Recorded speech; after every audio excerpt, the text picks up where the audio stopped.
Hello everyone, मैं जितेंद्र कुमावत आप सभी का टेस्टोपीडिया ऑनलाइन क्लासेस के अंदर हार्दिक स्वागत है। फ्रेंड्स, आपको पता है कि जो हमारा आज का सेशन रहने वाला है वो स्पेशली डेडिकेटेड है दोस्तों एनटीपीसी मेंस, जिसका अभी अभी रिजल्ट डिक्लेयर हुआ है। इसके अलावा दोस्तों अगर हम बात करते हैं आपका अपकमिंग एग्जाम जो ग्रुप डी का एग्जाम होने वाला है, एसएससी सीजीएल मेंस का एग्जाम होने वाला है, तो उसके पॉइंट ऑफ व्यू से आज हम जो क्वेश्चन डिस्कस करेंगे वो कुछ ऐसे क्वेश्चन होंगे दोस्तों जो एग्जाम के अंदर बार बार आपसे पूछे जा रहे हैं। तो पूरा डिटेल सॉल्यूशन हम उसका देखेंगे विद शॉर्ट ट्रिक। तो सारी चीजें आप बढ़िया तरीके से समझते चलें और लगातार हमारे साथ बने रहें। सबसे पहले दोस्तों अगर अभी तक आपने हमारे चैनल को सब्सक्राइब नहीं किया है तो चैनल को सब्सक्राइब कर लीजिएगा, ताकि जो भी अपकमिंग नोटिफिकेशन आपके साथ है वो रेगुलर पहुंच सके। तो दोस्तों बिना टाइम खराब किए हम आज के सेशन की शुरुआत करते हैं पहले क्वेश्चन के साथ में। तो हमारा पहला क्वेश्चन है कि एक त्रिभुज है जिसकी तीन भुजाएं दी हुई है आपको, 5 सेंटीमीटर, 12 सेंटीमीटर और 13 सेंटीमीटर। आपको यह बताना है कि इस त्रिभुज की तीनों भुजाओं के मिड पॉइंट्स को, मध्य बिंदुओं को मिलाकर के एक छोटा त्रिभुज बनाया गया है। उस छोटे त्रिभुज का आपको क्षेत्रफल काउंट करना है। सबसे पहले चीज दोस्तों, जब भी आप इस क्वेश्चन को सॉल्व करें तो सबसे पहले आपको पता होना चाहिए कि जो ये तीन भुजाएं दी गई है उन तीन भुजाओं से कैसा त्रिभुज बनाया जा सकता है। तो दोस्तों अगर मैं बात करता हूं 5, 12, 13, तो जहां तक मेरा आइडिया है ये जो 5, 12, 13 है दोस्तों वो ट्रिपलेट बना रहे हैं। ट्रिपलेट क्या होता है दोस्तों? ट्रिपलेट हमेशा बनता है किसमें? समकोण त्रिभुज में। यानी कि किसी समकोण त्रिभुज में यदि दो भुजाओं के वर्गों का योग तीसरी भुजा के वर्ग के बराबर होता है तो वो क्या कहलाता है दोस्तों? समकोण त्रिभुज कहलाता है। फॉर एग्जाम्पल दोस्तों, मैं 5 और 12 का इन दोनों का स्क्वायर करके ऐड करता हूं तो मेरे पास 169 आता है। और हमारे पास तीसरी भुजा 13 सेंटीमीटर है। अगर 13 सेंटीमीटर का स्क्वायर करेंगे तो आपके पास 169 आएगा। तो हम ये कह सकते हैं कि इन दो भुजाओं के वर्गों का योग तीसरी भुजा के वर्ग के बराबर है। तो ये त्रिभुज कैसा त्रिभुज बना दोस्तों? समकोण त्रिभुज बना। अब सबसे पहले दोस्तों क्वेश्चन की शुरुआत करने से पहले हम एक समकोण त्रिभुज की रचना करते हैं, यानी कि समकोण त्रिभुज बनाते हैं, फिर उसके बाद में हम इस क्वेश्चन को सॉल्व आउट करेंगे। क्लियर है दोस्तों? तो ध्यान दीजिएगा, यहां पे अगर मैं बात करता हूं समकोण त्रिभुज की, तो समकोण त्रिभुज की सबसे पहले हम रचना करेंगे और फिर इसके बाद में हम इन चीजों को बिल्कुल आसान और शानदार तरीके से डिस्कस करना चाहेंगे। ठीक है ना दोस्तों?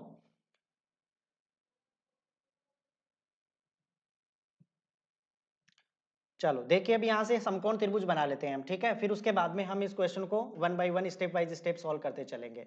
तो दोस्तों ये हमारे पास एक समकोण त्रिभुज है। अब इस समकोण त्रिभुज में ध्यान दीजिएगा, हम यहाँ पे कुछ पॉइंट्स डाल देते हैं। तो ये हमारे पास ए पॉइंट है, ये हमारे पास बी पॉइंट है और ये हमारे पास सी पॉइंट है, यानी कि बी सी भुजा हमारे पास दी हुई है। यहाँ पे अगर मैं इस भुजा को मान लेता हूँ 5 सेंटीमीटर, ये हमारे पास हो गया 12 सेंटीमीटर। और दोस्तों आप जानते हो कि जो इस ट्रायंगल की सबसे बड़ी भुजा होती है, हाइपोटेनस कर्ण होता है, वो सबसे बड़ी भुजा होती है। ये कितने सेंटीमीटर है? 13 सेंटीमीटर है। यहां तक बात समझ में आ गई? फिर उसके बाद में इसने कहा है कि इन भुजाओं के मिड पॉइंट्स, तो मैं मान लेता हूं कि इस भुजा का मिड पॉइंट्स ये है, इस भुजा का मिड पॉइंट्स ये है और इस भुजा का मिड पॉइंट्स हमारे पास ये दिया हुआ है। ऐसा हम मान लेते हैं। अब इन भुजाओं के मिड पॉइंट्स को हम आपस में क्या करते हैं दोस्तों? मिला देते हैं। ठीक है ना? इन भुजाओं के मिड पॉइंट्स को हम आपस में मिला देते हैं। तो अगर मिलाएंगे तो यहां से अगर मैं इस पॉइंट्स को मिला देता हूं, ठीक है ना? यहां तक बात सभी को क्लियर हो गई? फिर इसके बाद में इस पॉइंट्स को हम मिला देते हैं, इस पॉइंट से मिला देते हैं और फिर इसके बाद में इस पॉइंट्स को हम इस पॉइंट से मिला देते हैं। तो हमारे पास ये जो एक ट्रायंगल बना दोस्तों, इस ट्रायंगल का हमें क्या निकालना है? एरिया निकालना है। ठीक है ना? ये जो ट्रायंगल हमें प्राप्त हुआ है, इस ट्रायंगल का हमें क्या निकालना है? एरिया निकालना है। और दोस्तों अगर इस छोटे वाले ट्रायंगल को हम नाम दे देते हैं, जैसे मैंने इसका नाम दे दिया P, ये हो गया Q और ये हो गया R। तो दोस्तों इस क्वेश्चन को सॉल्व करने के लिए हमें क्या करना पड़ेगा कि यानी कि जब भी ध्यान दीजिएगा इन भुजाओं के मिड पॉइंट्स पे ये जो छोटा ट्रायंगल बनता है, तो ये मिड पॉइंट्स क्या करते हैं? इसको समान एरिया वाले चार इक्वल पार्ट्स के अंदर क्या कर देता है? डिवाइड कर देता है। तो यदि हमें इस मेन त्रिभुज एबीसी का क्षेत्रफल यदि हमें प्राप्त हो जाए दोस्तों, तो हम उसका क्या कर देंगे? 1/4 करके इस पार्ट का हम एरिया कैलकुलेट इजी वे के अंदर कर सकते हैं। तो यदि मैं बात करता हूं कि area of triangle P Q R, दोस्तों ये बराबर होगा किसके? Area of triangle A B C, और इसका हम कर देंगे दोस्तों 1/4। तो हमारे पास किसका एरिया निकल के आ जाएगा दोस्तों? ये जो छोटे वाला पार्ट है इसका एरिया हमें प्राप्त हो जाएगा। अब दोस्तों आपको पता है कि ये एक समकोण त्रिभुज है और समकोण त्रिभुज में हम जानते हैं कि समकोण त्रिभुज का एरिया हम कैसे निकालते हैं। तो अगर मैं बात करता हूं तो area of triangle A B C का एरिया हमारे पास क्या होता है? 1/2 इंटू बेस इंटू हाइट होता है, ठीक है ना दोस्तों, बेस इंटू हाइट होता है। अब अकॉर्डिंग टू क्वेश्चन हम बात करेंगे दोस्तों, तो 1/2 इंटू बेस हमारे पास कितना है 12 सेंटीमीटर, हाइट कितनी है 5 सेंटीमीटर। तो दोस्तों जब यहां से हम इसको सिंप्लीफाइड करेंगे तो हमारे पास एरिया कितना आ जाएगा 30 वर्ग सेंटीमीटर, यानी कि 30 वर्ग स्क्वायर सेंटीमीटर हमारे पास क्या आ जाएगा, इसका एरिया निकल के आ जाएगा। अब हमें पूछा गया है, हमें तो ये एरिया एबीसी का प्राप्त हुआ है, लेकिन हमें जो एरिया पूछा गया है वो किसका पूछा गया है दोस्तों, पीक्यूआर का। तो अगर मैं यहाँ पे बात करता हूं area of triangle P Q are, तो ये किसके बराबर हो जाएगा दोस्तों, यानी कि अगर मैं बात करता हूं त्रिभुज ए बी सी का क्षेत्रफल का हम क्या कर देंगे 1/4 कर देंगे। तो एबीसी का एरिया हमारे पास कितना मिला है 30, और 30 का जब हम आधा कर देंगे दोस्तों तो हमारे पास कितना मिल जाएगा 7.5 स्क्वायर सेंटीमीटर। तो हम ये कह सकते हैं कि ये जो ट्राइंगल हमारे पास बना, ये जो छोटे वाला ट्राइंगल हमें बना, इसका एरिया हमारे पास कितना हो जाएगा 7.5 सेंटीमीटर। जरूरी नहीं है दोस्तों, ध्यान दीजिएगा यहाँ पे ये जो 7.5 सेंटीमीटर है ये इसका ही नहीं है, इसका भी, इसका भी, इसका भी, यानी कि 4 पार्टों का 7.5 7.5 7.5 हमारे पास क्या आ गया, एरिया निकल के आ गया। तो किसी एक पार्ट का निकालने के लिए क्या करना पड़ेगा आपको, इस टोटल का क्या करना पड़ेगा 1/4 करना पड़ेगा, तो आपके पास आउटपुट निकल के आ जाएगा। समझ पाए होंगे दोस्तों आप इस चीज को। तो चलो अगले क्वेश्चन की ओर बढ़ते हैं। नेक्स्ट क्वेश्चन देखिए, आपके पास में एक इक्वेशन दी गई है कि 4x square minus 2x square plus 5x plus 8 यदि x माइनस 2 से एग्जैक्टली डिवाइड है तो आपको बताना है कि इसका रिमाइंडर क्या बन के आएगा। दोस्तों ध्यान दीजिएगा, हमारे पास क्वेश्चन दिया हुआ है 4x square minus 2x square plus 5x और प्लस कितना दिया हुआ है दोस्तों 8 आपको दिया गया है, और इसको भाग दिया गया है किससे x माइनस 2 से। अब ध्यान दीजिएगा ये दोस्तों जो x माइनस 2 है ये क्या है, इसका एक फैक्टर है। क्या है दोस्तों, एक फैक्टर है। यानी कि फैक्टर क्या होता है दोस्तों, कि इसका भाग इसके अंदर दिया जा रहा है, मतलब इसका एक कॉमन फैक्टर आ रहा है x माइनस 2। अच्छा दोस्तों कॉमन फैक्टर ये आ रहा है, तो एक चीज बताओ मुझे, क्या मैं x माइनस 2 के बराबर 0 रख सकता हूं क्या, ठीक है ना। कोई भी जैसे क्वाड्रेटिक इक्वेशन होती है उसके दो रूट हमारे पास निकल के आते हैं, एक अल्फा होता है और एक बीटा होता है, और बराबर में 0 रख करके हम उसकी वैल्यू अज्यूम करते हैं। तो अगर मैं यहाँ पे बात करूं x माइनस 2 बराबर 0 अगर हमने रखा तो x की वैल्यू हमारे पास कितनी निकल के आई दोस्तों, 2 निकल के आ गई है। x की वैल्यू कितनी निकल के आ गई है हमारे पास, 2 निकल के आ गई है। अब हम इस x बराबर 2 की वैल्यूज को इस क्वेश्चन के अंदर फिट करते हैं। तो ध्यान दीजिएगा, क्वेश्चन हमारे पास इस प्रकार से दिया हुआ है कि 4x स्क्वायर, फिर उसके बाद में माइनस का 2x स्क्वायर प्लस 5x हो गया ये, ठीक है ना, ये 58 नहीं है, ये 5x है, और प्लस 8। अब इसकी जगह मैं x की वैल्यूज यहाँ पे पुट करूंगा दोस्तों, सब जहां पे भी x की वैल्यूज दी गई है मैं वहां पे 2 पुट करूंगा। तो 4 इंटू एक्स की वैल्यू 2, 2 का स्क्वायर करेंगे, माइनस 2 इंटू एक्स की वैल्यू 2, इसका स्क्वायर कर देंगे, प्लस 5 इंटू 2, ठीक है ना, और प्लस कितना हो जाएगा दोस्तों 8 हो जाएगा। अब 2 का स्क्वायर 4, 4 को 4 से गुणा करेंगे 16, माइनस 2 का स्क्वायर 4, 4 दूनी 8 हो गया, प्लस 5 को 2 से गुणा करेंगे 10, प्लस कितना हो जाएगा 8 हो जाएगा। गौर कीजिएगा दोस्तों, प्लस 8 से माइनस 8 कैंसिल हो जाएगा, और 16 और 10 अपने पास कितने आ जाएंगे 26। यानी कि हम ये कह सकते हैं कि जब आप x माइनस 2 का भाग इसके अंदर दे रहे होंगे तो आपके पास लास्ट में रिमाइंडर क्या बचेगा दोस्तों 26। तो हमारे इस क्वेश्चन का जो राइट आंसर बना वो क्या बना दोस्तों 26। ये आपके इस क्वेश्चन का क्या हो जाएगा, आंसर हो जाएगा।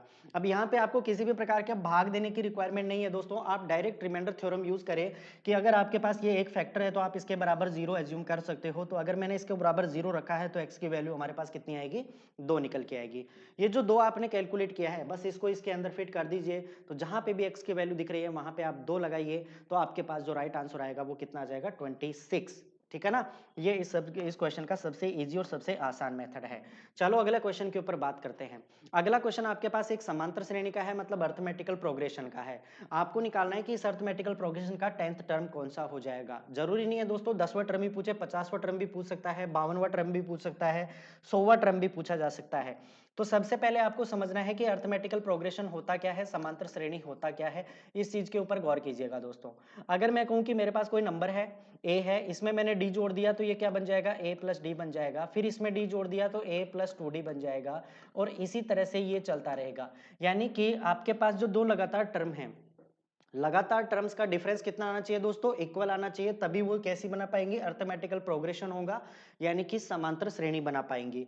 अच्छा दोस्तों अगर मैं इन दोनों की बात करता हूं तो इन दोनों का कॉमन डिफरेंस कितना आ रहा है, डी का आ रहा है, और मैं यहां पे बात करूं तो इन दोनों का कॉमन डिफरेंस कितना आ रहा है, डी आ रहा है। तो मैं दोस्तों ये कह सकता हूं कि जो ये डिफरेंस निकल के आ गया इसको हम बोलते हैं कॉमन डिफरेंस। क्या बोलते हैं दोस्तों, कॉमन डिफरेंस, ठीक है ना। और हिंदी मीडियम के इसको बोलते हैं समांतर, यानी कि सार्व अंतर। क्या बोलते हैं दोस्तों, सार्व अंतर बोला करते हैं। ये हो जाएगा सार्व अंतर। और दोस्तों इसकी मैं बात करूं तो ये हो जाएगा आपके पास फर्स्ट टर्म यानी कि प्रथम पद, ठीक है ना, फर्स्ट टर्म कह दो या प्रथम पद कह दो, ये इसको हम इस प्रकार से नोट डाउन कर सकते हैं। तो दोस्तों ये हमारे पास फर्स्ट टर्म है, ये हमारे पास कॉमन डिफरेंस है। कॉमन डिफरेंस कैसे निकालेंगे, सेकंड में से फर्स्ट को घटाना है, चाहे इसमें से इसको घटा दो, इसमें से इसको घटा दो, आपके पास जो लगातार टर्म आएंगे इनका डिफरेंस क्या चलेगा, इक्वल चलेगा। अब दोस्तों यहां तक बात हो गई। अब इसके बाद में हम निकालेंगे एनवा टर्म फाइंड करना। तो किसी भी श्रेणी के अंदर, किसी भी समांतर श्रेणी के अंदर एनवा टर्म यदि आपको निकालना है तो इसका फॉर्मूला होता है a plus n minus one into d.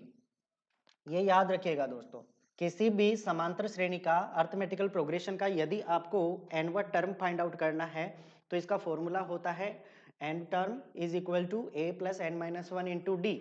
A क्या है, फर्स्ट टर्म, एन क्या है, जो टर्म आपको पूछा गया है, और डी क्या है, कॉमन डिफरेंस। कॉमन डिफरेंस कैसे निकालते हैं, सेकंड में से फर्स्ट को घटा करके। अब दोस्तों यहाँ पे हम सारी वैल्यूज लिख लेते हैं एक बार। तो ए बराबर फर्स्ट टर्म हमारे पास इस सीरीज का कितना है दोस्तों, अंडर रूट टू। उसके बाद में कॉमन डिफरेंस, कॉमन डिफरेंस मतलब सेकंड में से फर्स्ट को घटाना है। सेकंड टर्म क्या है, 3 अंडर रूट टू, इसमें से मुझे घटाना है फर्स्ट टर्म रूट टू। तो 3 रूट टू में से अगर मैं रूट टू घटा दूंगा तो हमारे पास क्या निकल के आएगा दोस्तों, अंडर रूट टू। ये हो गया कॉमन डिफरेंस। और एन का मान, कौन सा टर्म आपको निकालना है, टेंथ टर्म आपको निकालना है। जब ये तीनों चीजें हम आप पता चल चुकी है दोस्तों, तो बस आप इसके अंदर पुट कर दीजिए, ठीक है ना। तो आपको निकालना है टेंथ टर्म, तो tenth term is equal to A first term हमारे पास कितना है, under root two plus n का मान 10 का वैल्यू निकालनी है, तो 10 माइनस एक इंटू कॉमन डिफरेंस कितना निकाला दोस्तों हमने, 2 रूट 2। क्लियर यहां तक बात, अब ध्यान दीजिएगा। अंडर रूट टू प्लस 10 में से एक घटाएंगे 9, 9 को 2 से गुना करेंगे 18, 18 अंडर रूट 2। अब दोस्तों 18 अंडर रूट 2 में जब आप अंडर रूट 2 को जोड़ोगे ना तो आपके पास आंसर कितना आएगा, 19 अंडर रूट 2। यानी कि हम ये कह सकते हैं कि जो हमारे पास 10th टर्म निकल के आएगा, 10वां टर्म निकल के आएगा, वो 10वां टर्म क्या होगा दोस्तों, 19 अंडर रूट 2। तो हमारे इस क्वेश्चन का जो आंसर बना वो बना 19 अंडर रूट 2। ये हो जाएगा इसका 10th टर्म। ठीक है दोस्तों, बहुत आसान चीज है, एग्जाम के अंदर बार बार पूछी जाती है। तो चलो हम फिर अगले क्वेश्चन की ओर चलते हैं। नेक्स्ट क्वेश्चन देखिए, एक कोण का संपूरक उसके पूरक कोण के 3 गुना से 15 डिग्री अधिक है, आपको बताना है कि वह एंगल कितने डिग्री का होगा। ठीक है ना दोस्तों। तो सबसे पहले दोस्तों अगर मैं एंगल्स की बात करता हूं तो एक होता है कॉम्प्लीमेंट्री और एक होता है सप्लीमेंट्री एंगल, ठीक है ना। पूरक और संपूरक कोण होते हैं। पूरक कोण क्या होते हैं दोस्तों, वे दो कोण जिनका योग कितने डिग्री का होता है, 90 डिग्री। अगर मैं 90 डिग्री की बात करता हूं तो वे कोण कैसे होंगे, पूरक कोण होंगे। और अगर मैं बात करता हूं 180 डिग्री की, तो वे दो कोण जिनका योग 180 डिग्री के बराबर होगा वे कैसे कोण होंगे दोस्तों, सप्लीमेंट्री एंगल होंगे, यानी कि संपूरक कोण होंगे। गौर कीजिएगा, यदि दोस्तों मैं बात करता हूं कि कोई भी दो कोण है, यदि x प्लस वाई, यदि इन दोनों कोणों का योग 180 डिग्री होता है दोस्तों, तो ये कैसे कोण होंगे, ये कोण होंगे संपूरक कोण। कैसे कोण होंगे, संपूरक कोण कहलाएंगे। बात समझ में आ गई। अगर दो कोणों का योग 180 डिग्री होता है तो वो संपूरक कोण कहलाएंगे। और यदि दो कोणों का योग, अगर कोई भी दो एडजेसेंट एंगल हैं उनका योग यदि 90 डिग्री होता है तो वे कैसे कोण होते हैं दोस्तों, पूरक कोण होते हैं। कैसे कोण होते हैं, पूरक कोण होते हैं। ये बात सभी को क्लियर हो गई। तो यहाँ पे ध्यान दीजिएगा, आपसे पूछा गया है एक कोण, एक कोण मान लेते हैं कि कोई भी कोण है x, इसका संपूरक कोण क्या हो जाएगा दोस्तों, x का संपूरक क्या हो जाएगा, 180 माइनस एक्स। बात समझ में आ गई। x का संपूरक क्या हो जाएगा, 180 माइनस एक्स। तो मैं कह सकता हूं कि आपके पास जो संपूरक कोण बना, ठीक है ना, x का संपूरक कोण, x का संपूरक कोण दोस्तों क्या हो जाएगा, आपको 180 में से x को घटा देना होगा, ये इसका संपूरक हो जाएगा, क्योंकि इन दोनों का योग किसके बराबर होगा, 180 डिग्री के बराबर होगा। और इसी x का पूरक कोण क्या होगा दोस्तों, x का पूरक कोण क्या निकल के आ जाएगा अपने पास, तो पूरा कोण क्या हो जाएगा दोस्तों, अगर दो एंगल 90 डिग्री है तो एक x दिया हुआ है तो दूसरा एंगल क्या हो जाएगा, 90 माइनस एक्स हो जाएगा। ये दो बात सभी को क्लियर हो गई होंगी। अब हम क्वेश्चन के अनुसार चलते हैं, ठीक है ना, कि एक कोण का संपूरक कोण, संपूरक कोण मतलब 180 माइनस एक्स डिग्री।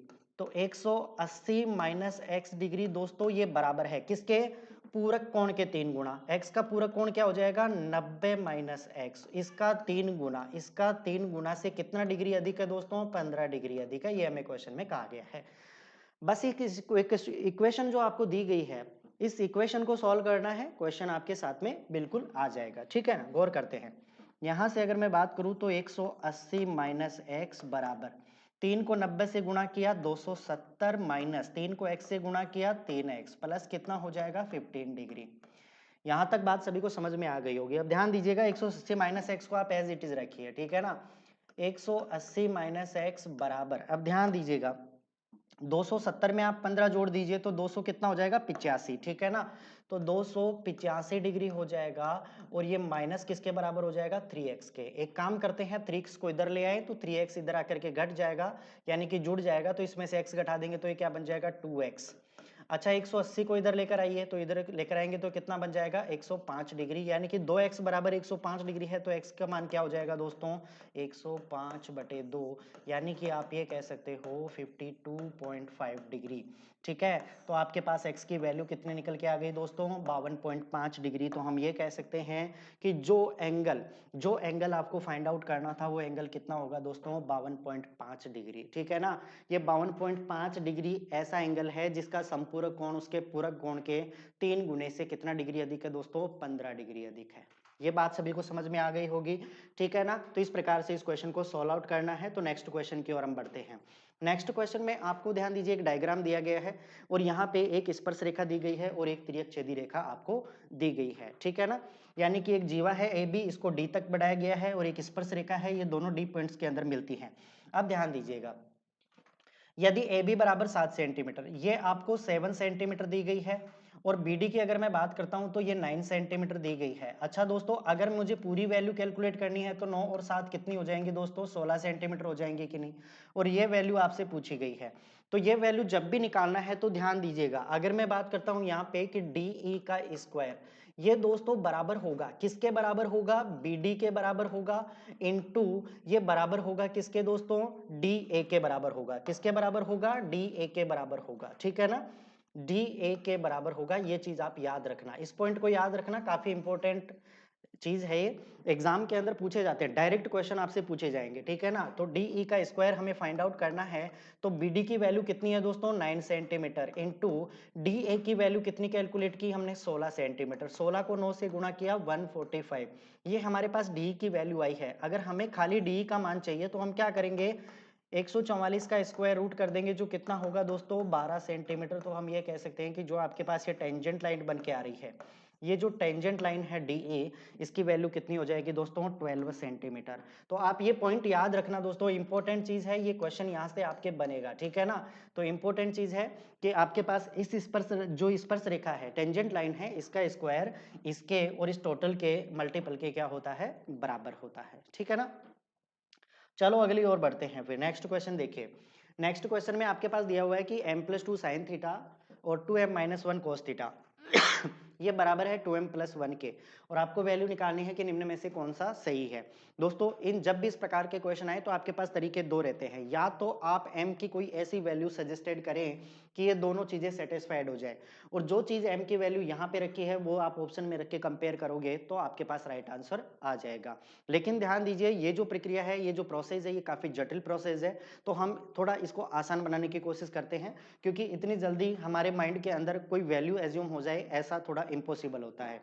तो चलो हम यहाँ पे इस क्वेश्चन के सॉल्यूशन की बात करते हैं। ध्यान दीजिएगा हमारे पास दिया हुआ है m+2 और उसके बाद में दिया हुआ है sin थीटा, प्लस आगे दिया हुआ है 2m-1 cos थीटा, और दोस्तों ये बराबर है किसके 2m+1 के। अच्छा दोस्तों हम एक काम करते हैं, अगर मैं यहां से मुझे 2m+1 को रिमूव करना है तो मुझे क्या करना होगा, इन सारे टर्म्स के अंदर मुझे किसका भाग देना होगा 2m+1 का। तो यहाँ पे हम 2m+1 का सभी के अंदर भाग देते हैं, तो 2m+1 का भाग देने पर अगर हम सभी टर्म्स के अंदर इसका भाग दे देते हैं दोस्तों, तो हमारे पास क्या बनेगा, ध्यान दीजिएगा m+2 में 2m+1 का भाग दूंगा तो m+2 और इधर हो जाएगा 2m+1, और ये हो जाएगा दोस्तों किसके sin थीटा के बराबर हो जाएगा, प्लस फिर आगे अगर मैं बात करता हूं तो इसके अंदर भी तो इसका भाग लगेगा, तो 2m-1 के अंदर 2m-1 के अंदर भाग देंगे 2m+1 का, तो ये हमारे पास किसका हो जाएगा cos थीटा का हो जाएगा। किसका हो जाएगा दोस्तों cos थीटा का मान हो जाएगा, ठीक है ना। तो मैं यहाँ पे लिख सकता हूँ cos थीटा बराबर, अब ध्यान दीजिएगा, ऊपर अपने को इधर क्या दिया हुआ था 2m+1, इसमें भी तो हम भाग देंगे 2m+1 का, तो ये कट के दोस्तों कितना हो जाएगा 1 हो जाएगा। यहां तक बात सभी को क्लियर हो गई होगी। अब आगे देखिए कैसे आपको इसको सॉल्व करना है। तो मुझे एक चीज बताओ, हमने एक चीज पहले पढ़ रखी है कि दोस्तों sine square theta plus cos square theta ये किसके बराबर हुआ करता है, 1 के बराबर होता है। यानी कि इसको मैं क्या लिख सकता हूँ, sine theta into sine theta लिख सकता हूँ कि नहीं, प्लस इसको मैं क्या लिख सकता हूँ, कोस थीटा इंटू इसको मैं क्या लिख सकता हूँ, कोस थीटा, ये किसके बराबर होगा, 1 के। तो दोस्तों अगर हम इसका कंपैरिजन करें, तो ध्यान दीजिएगा, ये साइन थीटा, ये साइन थीटा, ये कोस थीटा, ये कोस थीटा, बराबर के अंदर 1 है, तो ये साइन थीटा की वैल्यू अपने पास ये मिल जाएगी। तो हम ये कह सकते हैं कि साइन थीटा की वैल्यू आपको कितनी दी गई है दोस्तों, m+2/2m+1। और अगर दोस्तों मुझे कोस थीटा की वैल्यू कैलकुलेट करनी है तो कोस थीटा की वैल्यू क्या रहेगी, 2m-1/2m+1, ठीक है ना। अब हमें कैलकुलेट क्या करना है दोस्तों, टेन थीटा। हमें जो कैलकुलेट करना है वो क्या करना है दोस्तों, टेन थीटा। और हम जानते हैं कि टेन थीटा किसके बराबर होता है, साइन थीटा बटे कोस थीटा के बराबर होता है। तो यहां से साइन और कोस की वैल्यू हम पुट करेंगे। तो साइन थीटा की वैल्यू कितनी है अपने पास, m+2/2m+1, और इसमें दोस्तों हम भाग देंगे कोस थीटा का, तो ये वैल्यू चेंज हो जाएगी। मतलब अगर मैं इसको गुणा में रिप्लेस करूंगा तो ये क्या बन जाएगा, 2m+1, और नीचे क्या बन जाएगा, 2m-1। तो अब ध्यान दीजिएगा, अब यहां से दोस्तों 2m+1 से 2m+ कैंसिल हो गया, तो ऊपर क्या बचा अपने पास, m+2, और नीचे क्या बचा, 2m-1। तो हमारे इस क्वेश्चन का जो आंसर बना कि tan थीटा किसके बराबर हो जाएगा, तो ये बराबर होगा दोस्तों m+2 2m-1 के बराबर हो जाएगा। ये आपके इस क्वेश्चन का क्या बन जाएगा, राइट आंसर बन जाएगा। इंपॉर्टेंट है दोस्तों, ग्रुप डी प्लस एनटीपीसी दोनों एग्जाम में आने लायक क्वेश्चन है। तो हमारे इस क्वेश्चन का राइट आंसर क्या बनेगा, m+2 2m-1। इंपॉर्टेंट है दोस्तों, एक बार कैलकुलेशन जरूर करके जाना आप, ठीक है ना। अगले क्वेश्चन की ओर बढ़ते हैं। नेक्स्ट क्वेश्चन देखिए, एक आदमी अपने पैसे का 0.25 हिस्सा खर्च करता है और बाकी बचाता है। यदि कुल राशि 16,000 रुपए की थी तो बताओ उसने कितने रुपए बचाए। बहुत ही अच्छा क्वेश्चन है दोस्तों, ध्यान दीजिएगा कैसे आउट करना है। 0.25 पैसे, 0.25 अपने पैसे का, मान लेते हैं कि 100 पैसे थे, 100 पैसे में से 0.25 पैसा मतलब वो क्या कर देता है, खर्च कर देता है। 0.25 को आप क्या लिख सकते हो भाई, 0.25 कह दो, या दोस्तों आप इसको 1/4 कह दो। बताओ बात एक ही तो है। यानी कि अगर मैं मान लेता हूं कि उसकी टोटल इनकम, अगर उसकी टोटल इनकम आपके पास 4 रुपए थी, तो 4 रुपए में से 1 रुपए दोस्तों वो क्या कर देता है, खर्च कर देता है। क्या कहा, 4 रुपए में से 1 रुपए क्या कर देता है, खर्च कर देता है। अच्छा 1 रुपए खर्च कर देता है तो वो बचाएगा कितने दोस्तों, 3 रुपए। 3 रुपए क्या है, उसकी सेविंग है। ये बात सभी को समझ में आ गई क्या।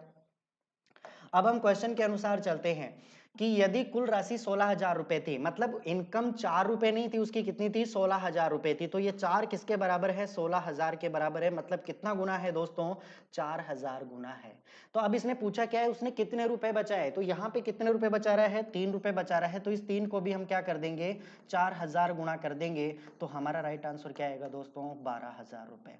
यानी कि वो व्यक्ति कितने रुपए की बचत करता है, 12,000 रुपए की बचत करता है, जो ऑप्शन नंबर डी में आपको दिया हुआ है। ठीक है ना दोस्तों, बहुत ही अच्छा क्वेश्चन है। बस एक सिंप्लीफिकेशन का जो प्रोसेस है उसके थ्रू आप इस क्वेश्चन को सॉल्व कीजिएगा। ध्यान रखना इस प्रकार के क्वेश्चन परसेंटेज में भी आते हैं, ठीक है ना। तो परसेंटेज में तो करना बहुत आसान होता है, लेकिन जब आपको इस प्रकार की वैल्यूज गिवन होती है उस कंडीशन में थोड़ा बहुत डिफिकल्ट काम हो जाता है। लेकिन एक बार अगर आप समझ गए तो क्वेश्चनों को बेहतरीन तरीके से कर पाओगे। अगले क्वेश्चन की ओर बढ़ते हैं। नेक्स्ट क्वेश्चन देखिए, 2 वर्ष के लिए 5% प्रति वर्ष पर निवेशित राशि के साधारण ब्याज और चक्रवृद्धि ब्याज का अंतर आपको कितना दिया हुआ है, 15 रुपए दिया हुआ है। तो वह राशि आपको कैलकुलेट करनी है। अच्छा ध्यान दीजिएगा दोस्तों, डिफरेंस वाला क्वेश्चन है, बहुत ही शानदार क्वेश्चन है। अगर मैं बात करता हूं साधारण ब्याज की, सिंपल इंटरेस्ट की, तो सिंपल इंटरेस्ट में मैंने कहा कि सिंपल इंटरेस्ट किसके बराबर होता है, P इंटू RT परसेंट के बराबर होता है, ठीक है ना। सिंपल इंटरेस्ट किसके बराबर होता है, P इंटू RT परसेंट के बराबर होता है। तो अगर R की वैल्यू आपके पास 5% है और T की वैल्यू 2 वर्ष है, तो 5 को 2 से गुणा करूंगा तो कितना हो जाएगा, ये 10% हो जाएगा। सिंपल इंटरेस्ट हमारे पास कितना आया, 10% आ गया, ठीक है ना।